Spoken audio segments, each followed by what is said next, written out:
Estamos recebendo hoje, Mercado e Ação, a professora Eliana Mota Vincenzi. Professora é um dos atributos.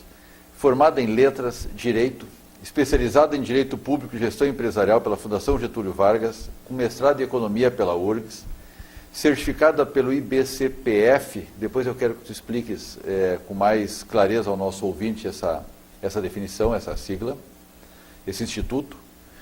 25 anos de experiência no mercado financeiro, advoga na área do direito empresarial, focada em reorganização societária, planejamento sucessório e implementação de governança corporativa.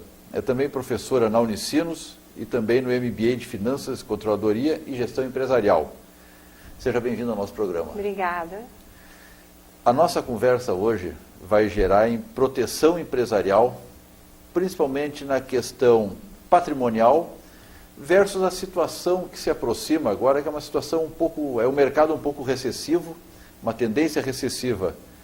Está certo a percepção que o mercado é recessivo nesse momento?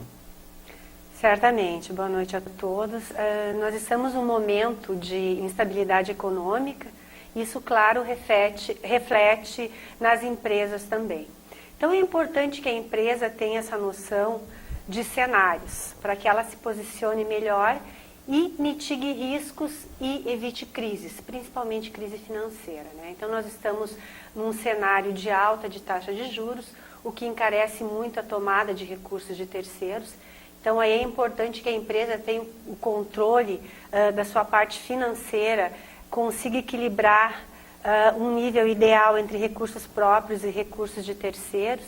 Lembrando sempre que o recurso próprio é o dinheiro mais caro que tem. Por quê? Porque a gente coloca os nossos recursos pessoais no negócio, ou seja, na empresa. Então é importante que a empresa tenha essa visão, que ela tenha gestão, para após a gestão ela ir falar em governança corporativa. Então a gestão, ela vai do básico, né? A gente sempre, quando vai fazer alguma análise, estudo de viabilidade empresarial, a gente procura ver vários indicadores, iniciando sempre pelos indicadores financeiros, indicadores contábeis, para fazer essa análise, principalmente do curto prazo, porque as empresas, a crise, ela se dará no curto prazo, que é a geração de fluxo de caixa, né? O que é o curto prazo? Vamos medir isso em termos de tempo. Normalmente o curto prazo, a gente pode dizer que é os próximos 3 meses. Então, seriam as dívidas, o meu passivo, que irão vencer nos próximos 3 meses. Então, a empresa tem que se preocupar com o seu fluxo de caixa, para ver se as entradas de caixa serão suficientes para cobrir o seu passivo, as suas despesas e custos. Então, é importante que a empresa tenha muito presente essa planilha de custos, de receita e também depois para mensurar a sua rentabilidade também. Doutora Eliana, falastes agora que os recursos próprios são sempre mais caros que o recurso de terceiros. Sim. É uma equação um pouco diferente do que se pensa. Como é que é? Como é que se dá esse processo? Por que ele é mais... que o meu dinheiro é mais caro sobre o qual eu não vou pagar juros? Sim. Quando a gente vai estudar o que é mais barato, recurso de terceiro ou recurso próprio, sempre que eu vou investir na atividade produtiva ou qualquer área de investimento, eu tenho que mensurar o custo de oportunidade, ou seja, o meu dinheiro ele vai render mais na atividade produtiva ou vai render mais no mercado financeiro. É mais importante para mim, é mais interessante eu deixar recebendo a taxa Selic, que hoje é uma das mais altas do mundo, se não for a mais alta do mundo, ou eu colocar na atividade produtiva. Quando eu pego os meus recursos próprios e invisto na atividade produtiva, o meu risco é de 100%, porque se der errado, eu perdi tudo. Se eu vou tomar recursos de terceiros, eu posso contratar um seguro para fazer qualquer evento que tenha com que aquele seguro cubra, ou já está no próprio spread bancário o risco de inadimplência. Mas se eu colocar na atividade produtiva e der errado, o prejuízo é todo meu. Então, a gente diz que o recurso próprio é sempre mais caro que o recurso de terceiros. Mas isso também não significa que eu não vá tomar recursos de terceiros. É sempre importante eu fazer essa mensuração, que é a margem ideal entre o capital que eu tenho na empresa e o recurso de terceiro. Sempre conta, sempre raciocínio, sempre matemática financeira, analisando caso a caso o dinheiro. Exatamente. É muito interessante, às vezes, para o empresário não imobilizar o seu dinheiro e tomar recursos, seja no mercado financeiro ou no mercado de capitais, então imobilizar aquele valor, deixar para fazer outros tipos de negócios. Então, isso é uma análise que a gente faz caso a caso. São ações de governança, correto? Com certeza. Em linhas gerais, o que é governança no sentido mais amplo? Isso. Governança corporativa é o nome completo. Isso, a governança corporativa é a maneira como a empresa é gerida. Né? Que nível de segurança, que nível de veracidade naquelas informações que ela presta ao mercado ou aos investidores, aquele nível de informação retrata a realidade da empresa. Eu posso dizer que são os níveis de proteção que eu coloco na minha empresa? De proteção à empresa, a patrimônio, a própria estabilidade dela? Seria correto?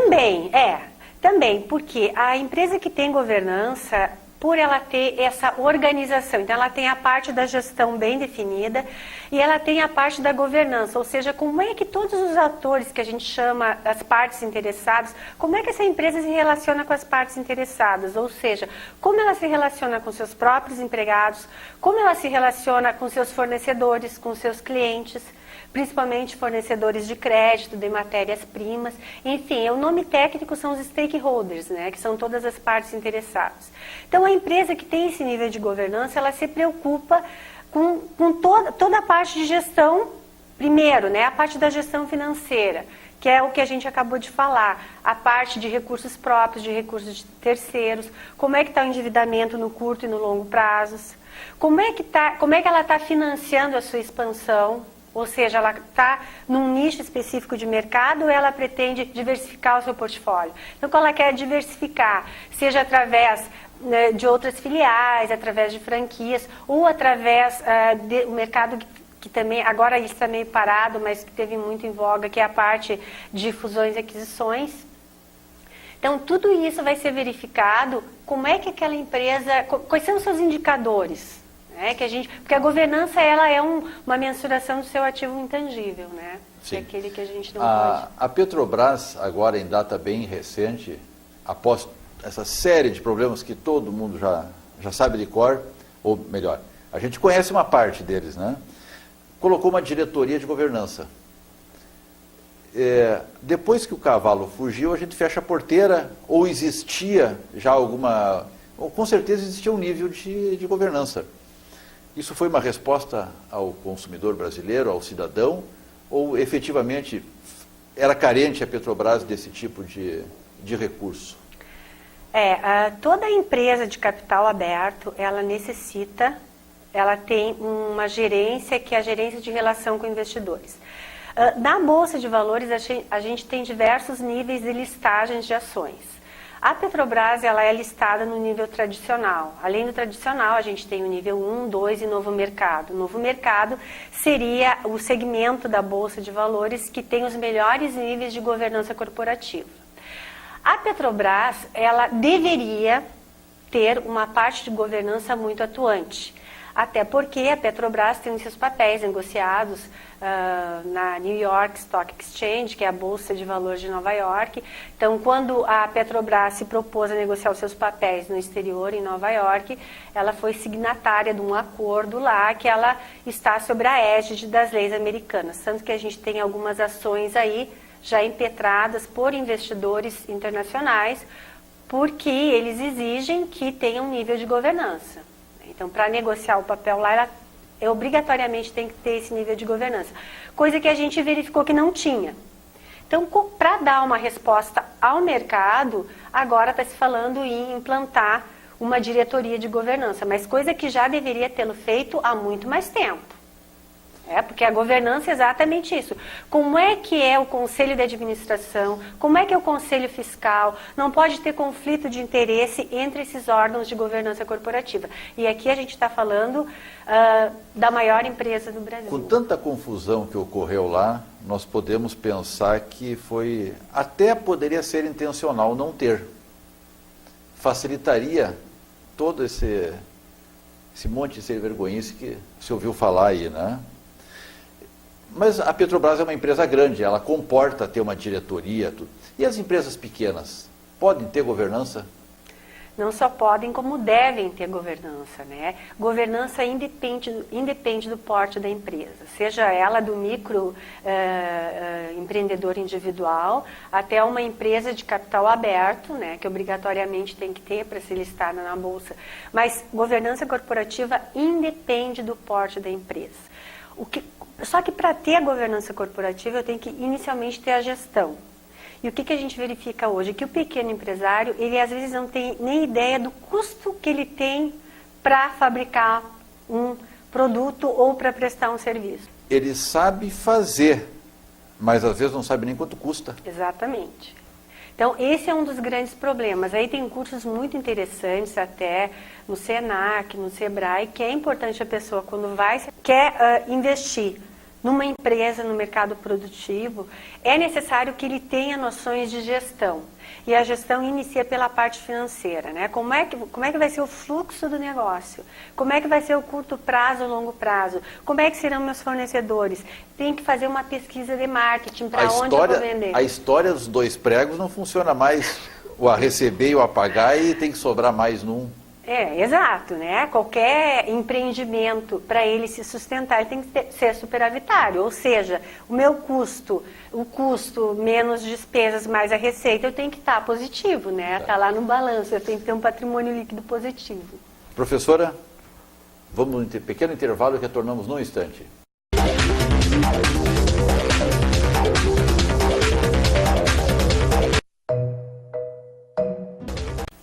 O programa Mercado de Ação retorna agora, como de hábito, você já deve estar vendo na nossa tela, a foto de Kes Georges Silveira Marchetti, com 2 T's. Esse jovem, 14 anos, ele desapareceu no dia 10 de dezembro de 2014, último mês de dezembro, no bairro Passo das Pedras. Após uma discussão bastante séria com seu pai, ele fugiu de casa. Presume-se que ele esteja perambulando pelas ruas de Porto Alegre. Não foi localizado ainda. A delegacia da criança e adolescente ainda está à procura desse adolescente. Se você tiver alguma informação, também estão no vídeo os telefones da delegacia especializada. Por favor, faça contato e, quem sabe, possamos recuperar mais uma criança ao seu lar.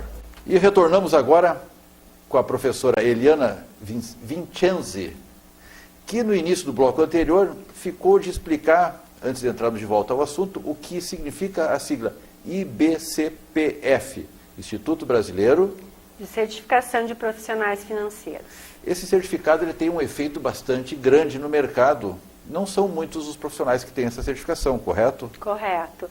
Ela é uma certificação internacional que ela objetiva a formar e a certificar profissionais planejadores financeiros. Então, ela engloba um portfólio bastante grande de conhecimento daquele profissional e, além do conhecimento nas áreas de mercado financeiro, na área de direito, parte de ética, de previdência complementar, a pessoa tem que ter também a experiência profissional. Então, não basta ter a teoria, tem que ter a prática também. É o planejador financeiro. Às vezes eu chamo de professora, às vezes de doutora, vai conforme vem a lembrança do nome e o assunto, se é mais didático, é mais legal. Agora eu vou chamar de doutora porque a pergunta seguinte, ela tem a ver com proteção patrimonial. Que medidas o empresário, o executivo pode tomar nesse momento em que falamos antes, um certo período recessivo se aproxima, o qual talvez ele não tenha preparado ou estruturado ou preservado a empresa como deveria. O que ele pode fazer, o que ele deve fazer nesse momento, já que não se preparou antes, para proteger a empresa? É sempre importante planejar antes do fato acontecer. Então, inicialmente é importante que o empresário planeje todos os passos que ele vai dar. E esse planejamento engloba a parte financeira, muito a parte legal, a parte de gestão de riscos. Então, ele tem que estar bem ciente do mercado que ele atua, que a gente chama análise SWOT, né? Quais são as minhas fraquezas, as minhas forças, as minhas oportunidades, enfim, eu tenho que conhecer muito bem esse mercado. A partir daí, faça esse planejamento que a gente chama de planejamento estratégico. Esse planejamento estratégico ele tem que prever ações de curto, médio e longo prazos. Então, no longo prazo, o que eu espero da minha empresa? E é sempre importante lembrar que não existe blindagem patrimonial. Existe mitigação de riscos, ou seja, atitudes que eu possa tomar perante o meu patrimônio e perante a empresa que vai arrefecer a possibilidade de dar um risco muito maior e eu vir a perder todo o meu patrimônio. Então, é importante ele planejar a parte operacional da sua empresa, né, mensurando bem riscos internos, riscos externos, uma parte de controladoria, de auditoria, porque quando a empresa ela sabe que ela vai passar por uma auditoria, os agentes eles têm mais cuidado em desperdícios, em erros, porque sabe que serão auditados por um terceiro. Então é sempre importante ele planejar, vai investir o dinheiro. E a gente chama também atenção quando a empresa der lucro, né? Aquele lucro que a empresa deu, o que eu vou distribuir de dividendos para os empresários, os sócios, e o que eu vou deixar guardadinho lá em reservas, né? Reserva de capital, contingência. Então é super importante fazer essa mensuração. O empresário que faz isso, quando tiver uma turbulência, tipo agora que a gente está passando, ele vai ter aquela gordurinha para queimar das suas reservas. Esse empresário já está estruturado para uma situação dessas. Esse seria o cenário ideal, que ele ideal. se estruturasse. Agora, se ele não se estruturou e está numa situação de crise, aí ele vai ter que rever, principalmente as suas despesas e obrigações de curto prazo. Ele vai ter que trabalhar de uma forma bastante rápida, ágil. E como é que ele faz um planejamento estratégico estando pressionado pela situação? O ideal é que esse empresário ele tenha uma mensuração muito clara do custo desse capital que ele está tomando. Então, se ele vai no banco e está tomando recurso que é de curto prazo para investir no longo prazo, opa, está errado, porque vai ser um dinheiro muito caro, certamente o retorno no capital investido, às vezes não consegue pagar nem o juro que ele tomou emprestado para investir. Ele tem que estar planejando sempre o que ele vai fazer com aquele dinheiro que ele está tomando no banco. Porque normalmente os empresários, eles buscam a maioria das suas faltas de caixa no mercado financeiro. E a gente sabe que está muito caro esse mercado financeiro, porque o spread bancário, a gente sabe que vai lá pegar a taxa Selic, tem mais o custo de inadimplência, custos administrativos. Então vai ficar uma taxa muito alta. Então o que ele tem que fazer? Verificar primeiramente qual é que é a principal despesa que ele tem hoje. É a despesa financeira, é a despesa com fornecedor, é a despesa com empregado, qual é que é o principal ponto fraco das suas despesas. Que instrumentos ele deve usar ou estão disponíveis na mão dele para essa primeira análise? Inicialmente ele tem que ter uma planilha, né, muito bem elaborada de todas as suas despesas e os seus custos. Então, as suas despesas financeiras, suas despesas de pessoal, enfim. Depois de estar bem organizado, ele tem que ver as suas fontes de receita. Né? Qual é que é o seu fluxo de caixa para fazer frente àquelas receitas. Quando ele vê que vai faltar, normalmente ele vai lá no banco e toma o recurso. Então, esse tomar o recurso no banco, que ele vai ter que avaliar bem. Por exemplo, eu não vou utilizar recurso de cheque especial, que é um dos mais caros, para investir, para comprar um carro.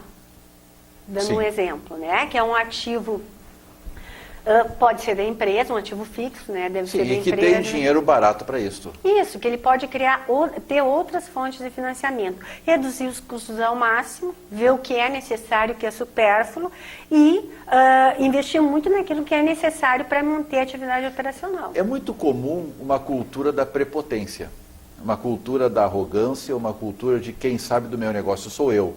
E parece-me que esse é o maior causador da falência. Está certo esse raciocínio? Sim. Porque o empresário ele tem aquela ideia, não, eu comecei do zero, comecei com poucos recursos e construí essa empresa, eu cheguei aqui até hoje. E quem sabe dela sou eu. Isso.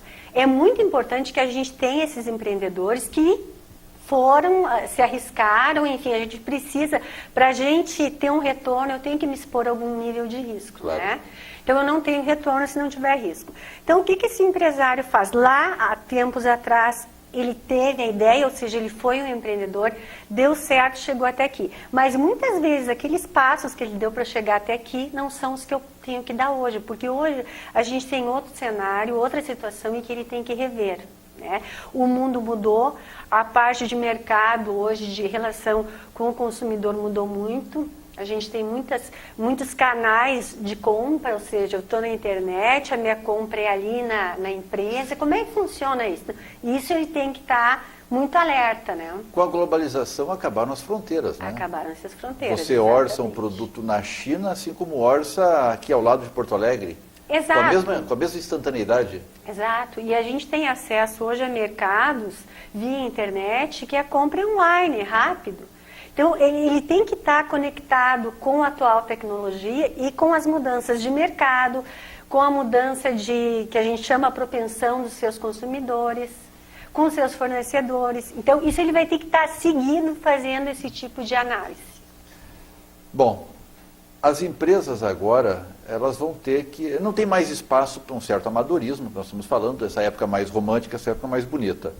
Falaste do planejamento estratégico, da necessidade ou da quase impossibilidade de uma empresa crescer sem um bom planejamento. Que outros mecanismos de proteção a empresa adota, digamos, ações mais simples, mais imediatas, que, claro, não tem uma vida útil muito curta se não tiver um planejamento que venha logo atrás. Que ações assim vamos dizer assim, do socorro, do imediatismo, que está acontecendo agora, eu preciso decidir hoje. Que referenciais eu levo em consideração? Assim, 90% das nossas empresas, para não dizer até mais, elas têm caráter familiar, né? Então, são empresas familiares. Então, quando a empresa é familiar, além do risco do negócio, eu também tenho o risco do desgaste nas relações familiares. Então, essa empresa que tem o dono, que os filhos trabalham, que estão juntos na empresa, é sempre importante a gente planejar não só a parte da gestão, a parte operacional da empresa, mas também a parte da relação com os familiares. Então, inicialmente, a gente sempre faz uma análise dos instrumentos de constituição daquela empresa, né? Normalmente são empresas limitadas. Essas empresas limitadas, elas têm lá o seu contrato social, que é o que rege a empresa. Além da parte do contrato social, há outros instrumentos que a gente chama de acordos parasocietários, que podem muito mitigar o risco de conflito da parte familiar e lá respingar na parte empresarial. Então, essa parte do planejamento sucessório e do planejamento parasocietário é super importante. Porque a pessoa física investe na atividade produtiva para receber lucros, para receber dividendos. Claro. Em que medida é interessante eu pegar esses dividendos e reinvestir no negócio? Em que medida é interessante eu passar esses dividendos para os sócios? Porque a partir do momento que eu passei esses dividendos para os sócios, eu posso ter uma outra reorganização societária, posso criar uma holding patrimonial e fazer a drenagem líquida desses ativos, que é, por exemplo, um dos instrumentos de proteção patrimonial. Semana que vem nós vamos estar recebendo aqui o consultor Celso Arruda. Eu estava escutando uma palestra dele algumas semanas atrás, e ele comentava, dentro dessa questão da empresa familiar, que se remuneram os filhos e parentes como filhos e parentes, e não como funcionários no cargo, nas funções que eles executam, de acordo com o que o mercado paga. O que pensa a respeito disso? É sempre importante pensar assim, o que é sócio e o que eu vou receber de dividendos e o que eu vou receber de prolabore. Então é importante que saiba que por exemplo, tem 3 filhos, 2 trabalham na empresa e 1 não trabalha na empresa. Aqueles que trabalham na empresa, eles serão sócios também, então eles vão receber os dividendos na medida do lucro que foi pactuado. E aqueles filhos que, além de sócios, também trabalham na empresa, eles vão receber salário, que no caso, como eles são proprietários, vai ser o prolabore. Então, ele é remunerado via prolabore por trabalhar na empresa e vai receber também a sua participação nos lucros. Então, não há conflito. Eu posso, todos os filhos receberem a participação no lucro e aqueles que trabalham na empresa receber o seu prolabore. Recebe o prolabore de acordo com a atividade executada. Exato. E não o prolabore de filho. Exatamente, ele tem que trabalhar, ele tem que produzir. Senão é melhor ele ficar lá como sócio e sair da empresa. Professora Eliana, foi extremamente interessante esse nosso bate-papo de hoje. Eu queria em 30 segundos as suas conclusões, a sua dica para o nosso executivo e o empresário que está nos assistindo. A dica que eu dou é planejar, planejar e planejar. Olhar cenários, verificar qual é que é o modelo no mundo e trazer para o nosso cenário Brasil, né? Porque eles estarão sempre conectados. Então, planejamento, estudo de cenários e planejar em cima desse cenário. Ficamos por aqui, agradecemos a sua participação. Fique conosco. Todas as terças-feiras, quintas-feiras e sábados. Estamos com você.